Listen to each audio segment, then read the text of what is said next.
Okay, solve the simultaneous equations. So we have two equations here. Now what you'll notice in the first one, the base numbers here, 4, 16 and 32, are all powers of 2. So I want to rewrite this one, okay, to start with. Every base is a power of 2. So 4 can be written, of course, as 2 squared. Yeah, that's what 4 is, 2 squared. So replace 4 with this, and of course then remember the power 2x applies. And then 16, well, that will be 2 to the power 4, okay? So that's what 16 can be replaced by, okay, because that gives us 16. And of course then that's applied power y.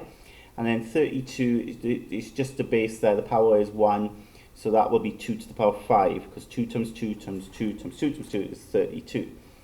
So what I can do then is I can put these powers together, and of course because it's a power raised to a power, that will be timesing, so that'll become 2 to the power 4x, and then the same here, that'll become 2 to the power 4y, and that will equal to 2 to the power 5.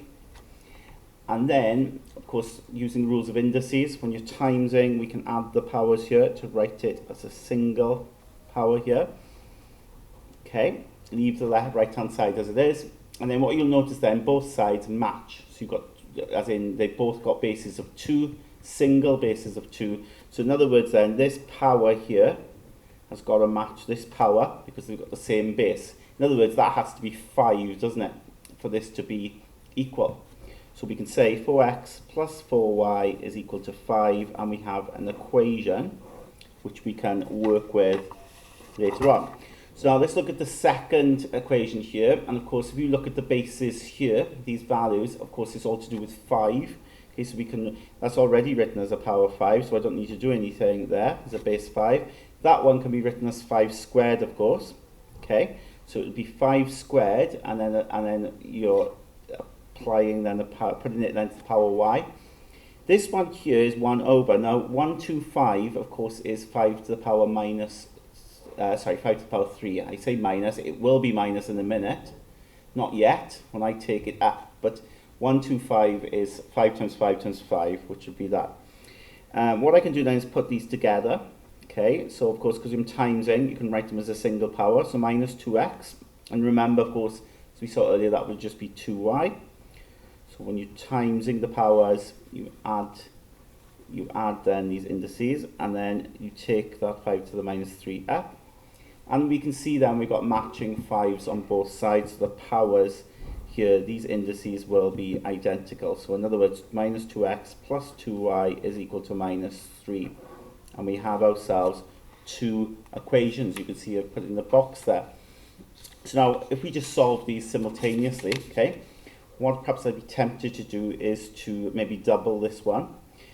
Keep that one as it is, so 4x plus 4y equals 5, keeping that one as it is, but doubling this one, I'll have minus 4x plus 4y equals to minus 6, okay, so by doubling each term there. If I then take them away, I subtract, well, 4x take away negative 4x is positive 8x, because I'll have 4x minus minus, which becomes a plus, 4x, which is 8x, and then that take away that is 0. 5 then minus minus 6, so that's the same as 5 plus 6, which is 11. So I'll have x is 11 then over 8. Okay, so there's my answer there. And to work out then the y, of course, I can just sub that then into maybe this equation here. So 4 lots of 11/8 plus 4y equals 5. Okay. So this becomes then 11 over 2 plus 4y equals 5. So then 4y will equal to, if I take that over, it'll be negative a half. So then y then, if I divide by 4, I get minus 1/8. So I've got my answer for x, 11/8, and y is minus 1/8.